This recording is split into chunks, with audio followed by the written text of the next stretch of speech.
It is very late, nearer to 2 o'clock than is sensible, and I find myself again at the desk where the small pool of lamplight gathers papers into islands and leaves the rest of the room to shadow. The palace breathes its accustomed quiet. Even the clocks seem to tick more gently at this hour, as if conspiring to let a man think. I have been staring not so much at the documents before me as through them, because something has pressed itself upon my mind and will not be dismissed. It is not the sort of thing I usually speak of in public. Indeed, I am aware that some will find it rather improbable coming from me. I have been formed by institutions, by the language of service and stewardship, by duty and continuity. I cherish the disciplines of reason, history, craft, and care. And yet there are matters that reason alone does not lay to rest, and grief, real grief, has a way of prizing open doors to rooms one did not know one possessed. In recent years I have thought, often, as any son must, of death, not morbidly, but soberly. When one loses a mother who has been the exemplar of a vocation for a nation and a family, one cannot help asking where she has gone, not merely poetically, but truly.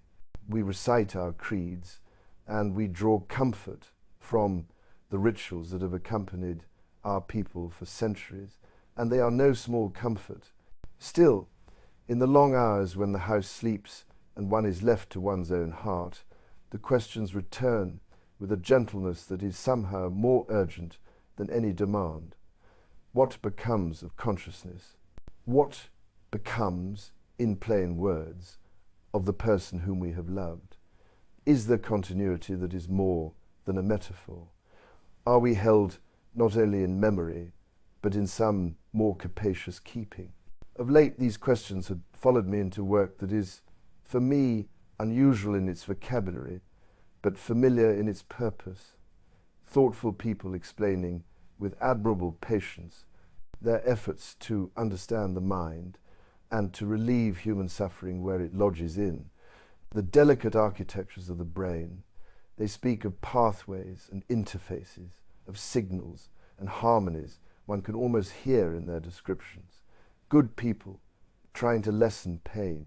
I had been listening, asking my slow questions, and afterwards found that a very simple prayer, no fanfare, no flourish, rose of its own accord. If you are who the Church has always said you are, if Jesus is not a mere emblem of virtue, but living Lord, if there is, as the old poet said, a country beyond the sea, then show me, so far as a man may see, what truly becomes of us when breath and body part company. I do not claim visions. I am not naturally given to them, and I mistrust the theatrical in matters of the soul. But what occurred in the quiet that followed was neither theatrical nor contrived. It was, if I may borrow from the language of music rather than mechanics, a sudden deepening of the register, as though the piece one had been hearing were, in fact, a prelude, and the theme, long intimated, at last declared itself. It did not come in words first, it came in a kind of knowing. If I must translate that knowing into the speech we share, it would say this: death is not an annihilation, but a passage. Not a shutting down of the self, but a translation of it, a crossing of the threshold from one house to another, better built for what the soul truly is. I found myself thinking again, forgive the metaphors, for our language must reach for them, of a great commonwealth of being, a living fellowship not limited to the dimensions we ordinarily measure. We live here as citizens in training, learning the charters and courtesies of love. We inhabit bodies whose frailty both humbles and instructs us. They are our apprenticeships in patience and tenderness. But the person, the core of awareness, memory, character, affection, the particular music God has composed in each of us, does not cease when the instrument of the body falls silent. The music continues, taken up into a larger orchestra. One might say, if one must, that the score is carried forward while the instrument is changed. I do not mean that we become vapors or abstractions. I mean rather that we remain ourselves and more ourselves in a medium apt for love's breadth. What the engineers might call an architecture, I saw as a communion, a living, ordered harmony whose nature is charity. In such a fellowship, certain habits of soul fit naturally, as a hand fits a glove. Others chafe as a boot on the wrong foot. If one has, over years, practiced kindness, the music of that place welcomes and amplifies it. If one has practiced cruelty or clung to resentments as treasures, one discovers at once how ill-suited such tightness is in a country made of wide rooms and open windows. Heaven and hell, so much argued over, appeared to me less like sentences pronounced and more like the intrinsic experience of a soul in relation to love, either the glad expansion of a self trained for generosity, or the ache and friction of a self bent in upon itself, unwilling to loosen its grip, and even then not finally forsaken, but patiently invited, again and again, to unlearn its fear. Punishment seemed a poor word for it. Pedagogy seemed nearer the truth. Love does not cease to teach. It is, if I may, infinitely patient. I realized, too, how Jesus stands within this vision, not as a distant judge presiding over a court of appeals, but as the living bridge by which mortal, bounded lives enter without shattering into that vast communion.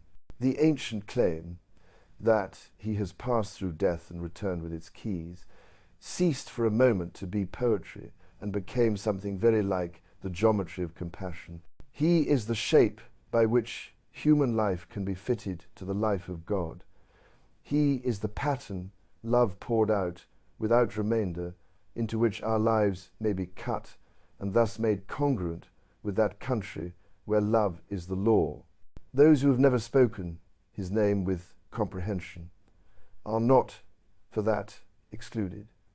For whenever a life is freely given in service, whenever forgiveness is chosen against the howl of injury, whenever truth is preferred over the seduction of a useful lie, a soul is learning his pattern, whether or not it has learned his title. Titles matter, patterns matter more.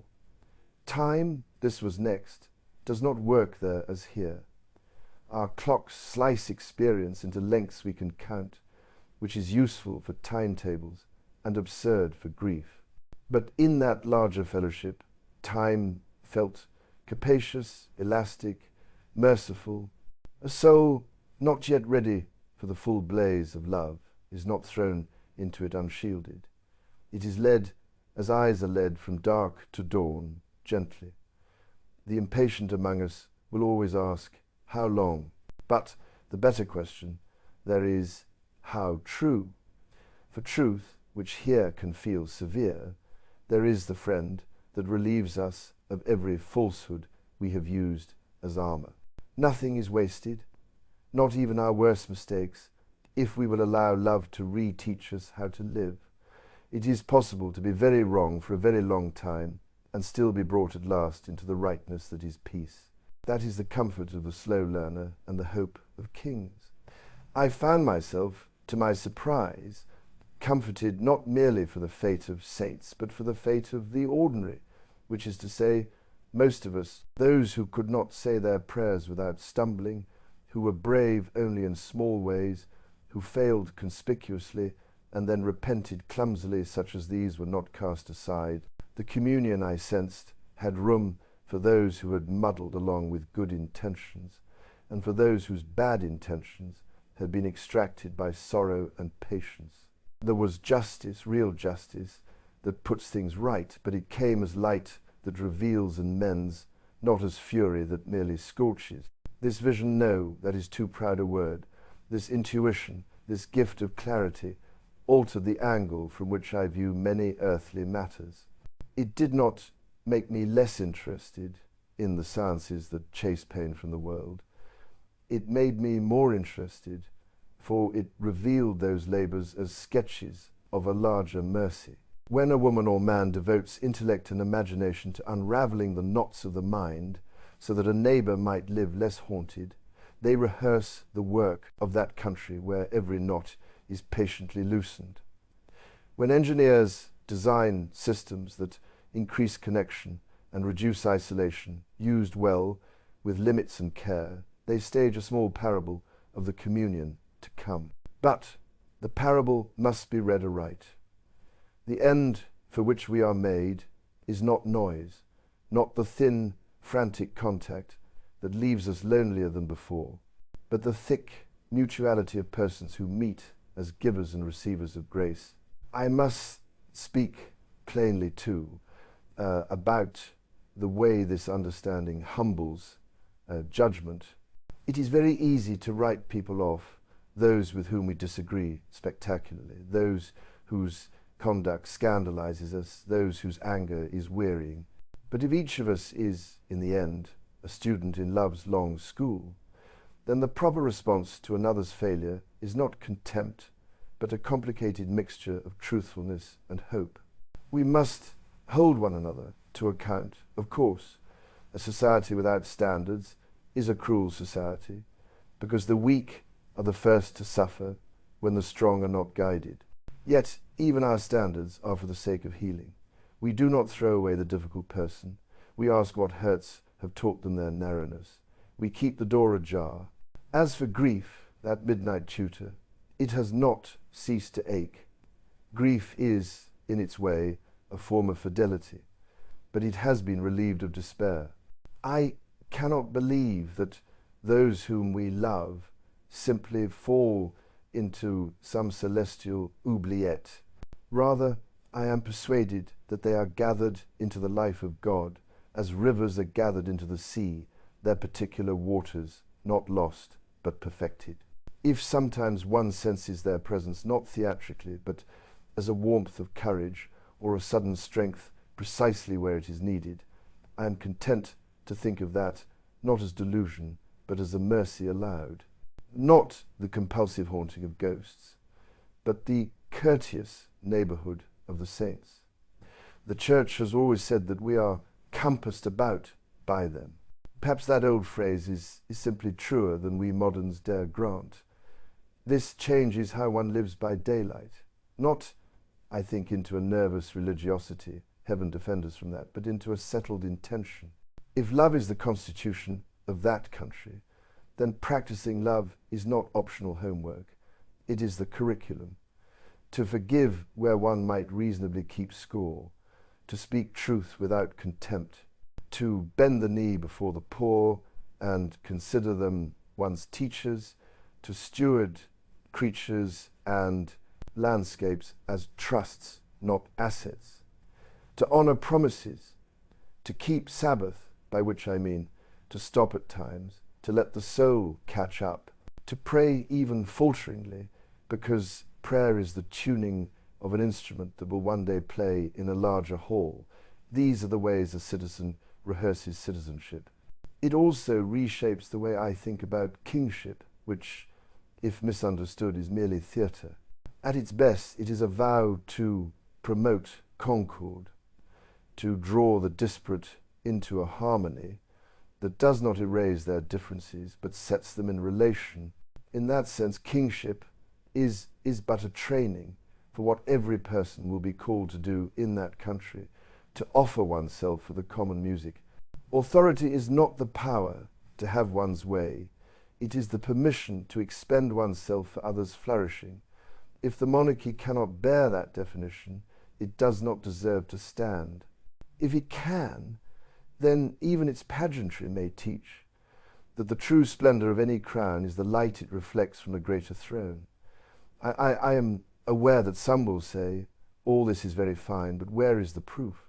I have no theorem to submit, only the stubborn peace that followed, and the way it has aligned disparate parts of my life that once felt awkward together: faith and doubt, duty and longing, loss and hope. It has made me gentler with my own failures, which is not indulgence but realism.